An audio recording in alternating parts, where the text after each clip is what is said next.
Hello everyone, good morning and welcome back to my channel.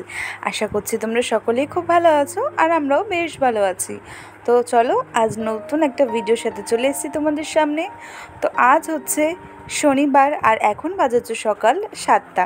তো এখন থেকেই আমি তোমাদের সাথে ভিডিওটা স্টার্ট করছি। আশা করছি যে আজকে ভিডিওটা তোমাদের ভালো লাগবে।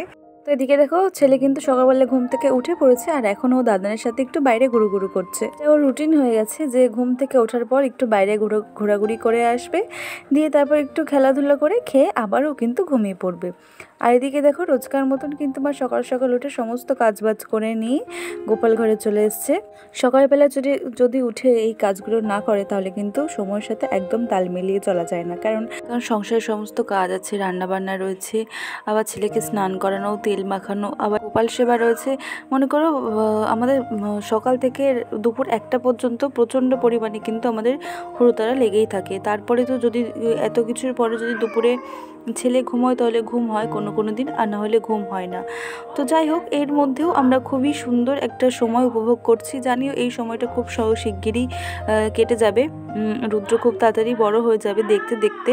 দেখো, ঘরে কিন্তু সমস্ত কাজ হয়ে গেছে আর বিছানাটা তোলাই কিন্তু বাকি ছিল, কারণ আমি আর ছেলে ঘুমাচ্ছিলাম, কারণ ছেলে রাতে তো বারবার ঘুম থেকে উঠে পড়ে, সেই জন্য আমাকে উঠতে হয়। তো সেই কারণে ঘুমটা খুব একটা ভালো হয় না, আর ওর জন্য সকালবেলায় উঠতে একটু দেরি হয়ে যায়। তো যে কারণে বিছানাটা তোলা হয়েছিল না। তো দেখো, এদিকে আমি বিছানা তুলে নিয়েছি। তো এবার ঘরটা কিন্তু পুরো পরিষ্কার লাগছে। যতই তুমি ঘরে সারা কাজ করো না কেন, সমস্ত কাজ করো না কেন, যদি বিছানা না পরিষ্কার থাকে, বিছানা এমনই একটা জিনিস, বিছানা যদি পরিষ্কার থাকে তাহলে পুরো ঘরই কিন্তু পরিষ্কার লাগে। তো দেখো, এদিকে আমি ফ্রেশ হয়ে চলে এসেছি চা বসাতে। তো এদিকে আমি সবার জন্য চা করে নিচ্ছি। আর আমাদের রান্নাঘরে এই জিনিসটা আমার খুব ভালো লাগে, রান্না করতে করতে এত সুন্দর একটা জানলা, মানে জানলা দিয়ে রাস্তা দেখা যায়, মানে রান্না করতে করতে তুমি রাস্তার লোক কে কী করছে তুমি কিন্তু সবই দেখতে পারবে। আর রান্নাঘরে কিন্তু হাওয়াও খুব সুন্দর দেয়। তো দেখো, এদিকে আমার চা করা হয়ে গেছে আর সবাই মিলে বসে একটু চা খেয়ে নিলাম। আর দিয়ে এদিকে কিন্তু ছেলেকে ঘুম পাড়িয়ে দিয়েছি। দিয়ে এবার ছেলের যে সমস্ত জামা কাপড় ছিল, কাঁথা কাপড়, তো সেগুলো একটু ভাঁজ করে নিচ্ছি। জামা কাপড়গুলো ভাঁজ করে দিয়ে ওই বাস্কেটের মধ্যে সুন্দর করে গুছিয়ে রেখে দেবো, যাতে করে যেন নিতে কোনো অসুবিধা না হয়।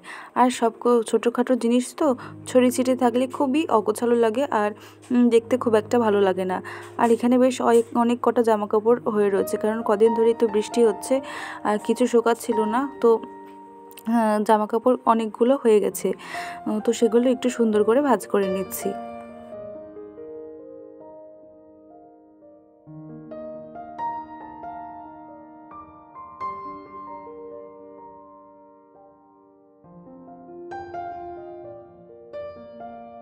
এদিকে আমার সমস্ত জামাকাপড়গুলো ভাঁজ করে গোছানো হয়ে গেছে। আর এদিকে আমি এই ঝুড়িটা একটু পরিষ্কার করে নিচ্ছি, কারণ যার মধ্যে আমি ছেলের সমস্ত ওষুধপত্র এক জায়গায় গুছিয়ে রাখি, কারণ অনেক ছোটোখাটো জিনিস থাকে যেগুলো খুঁজে পাওয়া যায় না। তো সেই কারণে এই ঝুড়িটার মধ্যে সমস্ত কিছু কিন্তু ধরে যায়, আর এর মধ্যে আমি সব কিছু গুছিয়ে রেখে দিই। আর হয়েছে কি, অনেক কটা ওষুধ যেগুলো লাগবে না, মানে আর খাওয়ানো যাবে না, তো সেইগুলো কি করেছি, একদম সেগুলো দেখে একবারে ফেলে দিয়েছি। আর ঝুড়িটা যার জন্য অনেক পরিষ্কার লাগছে। দেখতে পাচ্ছ কত কিছু জিনিস বাতিল, কারণ এমন এমন ওষুধ থাকে যেগুলো একবার সিল ভেঙে দেওয়ার পর 1 মাস পর কিন্তু সেগুলো আর বাচ্চাকে খাওয়ানো যায় না। এটা কিন্তু ওষুধের দোকান থেকেই বলেছে, আবার ডাক্তারও বলেছে। তো সেই কারণে সেগুলো একদম দেখে বেছে বুঝে একদম ফেলে দিয়েছি। আর দেখো, এগুলো পরিষ্কার করতে করতে কিন্তু কারেন্ট চলে গেছিলো। তো দেখো, এদিকে আমার সমস্ত কিছু কিন্তু গোছানো হয়ে গেছে। চলো যাই এবার রান্নাঘরের দিকে, দেখি মা কি করছে। তো আজ বেশ অনেকদিন পর রান্না হচ্ছে কষা কষা ডিমের তরকারি সোয়াবিন দিয়ে।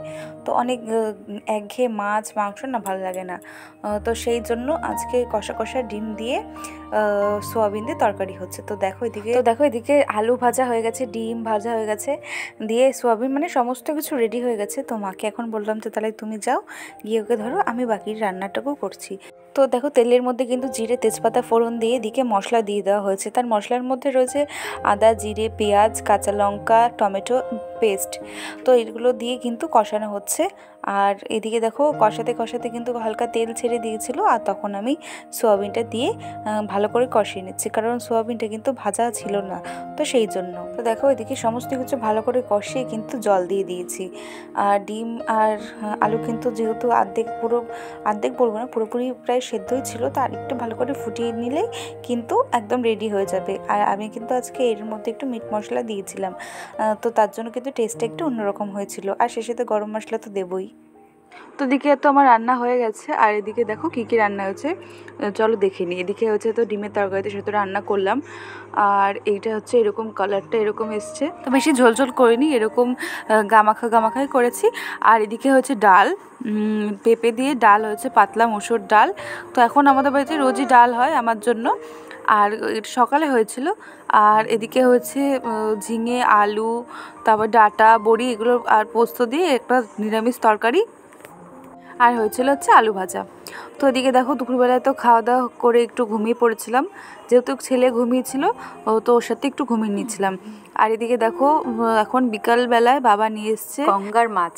তো এখানে অনেক রকম মাছ রয়েছে, তো কিছু মাছ আবার জ্যান্তও রয়েছে। এখানে রয়েছে ট্যাংরা মাছ, তারপরে গঙ্গার গুলে মাছ, তারপর আরও কি একটা মাছ, যে এই মাছটা যেটা হাতে নিয়েছে, তো সেই মাছটা। তো এটা প্রথমবার দেখছি কীরকম যেন লাগছে। এটা না, প্রথমে যেটা হাতে নিয়েছিল ওই যে চ্যাপটা মতো, হ্যাঁ এই মাছটা।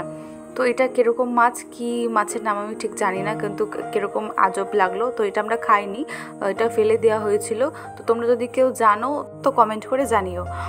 তো দেখো এখন তো এই বিকেলবেলায় এই মাছ এনেছে, তো কাটতে কাটতে তো প্রায় সন্ধ্যায় হয়ে যাবে। তো এই মাছটা তো সচরাচর আমাদের এই সামনের বাজারে পাওয়া যায় না, আর আমার মা বাড়ির সামনে যেহেতু গঙ্গা, আর মা বাড়িটা আমাদের এখান থেকে খুব একটা বেশিও দূরেও নয়, তো ওখানে ওখানে প্রায় মাছ ধরে।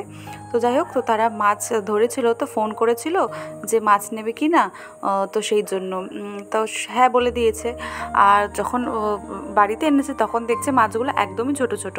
তো কি আর করা যাবে, কেনা যখন হয়ে গেছে তো ফেলে তো আর দেওয়া যাবে না, তো সেই জন্য তো এখন কাটতে বসতে হবে। আর এই মাছগুলো কিন্তু খেতে খুব টেস্টি হয়, কিন্তু ওই একটাই ঝামেলা, কাটা, এটাই হচ্ছে একটু মেন প্রবলেম। তো যাই হোক, আর এদিকে দেখো ছেলে ঘুরতে বেরিয়েছে ওর বম্মার সাথে। তো বিকেলবেলাটাও বাইরে বেরোয়, সন্ধেবেলায় খুব খিদে পেয়েছিল, আর বাড়ির সামনে ফুচকা এসেছিলো, তো সেখান থেকেই ফুচকা কিনে আনা হয়েছে। তো আজকের ভিডিওটা এই পর্যন্ত। যদি কিছু ভালো লেগে থাকে তাই অবশ্যই এটা ছোট্ট কমেন্টে করে জানিও। টাটা।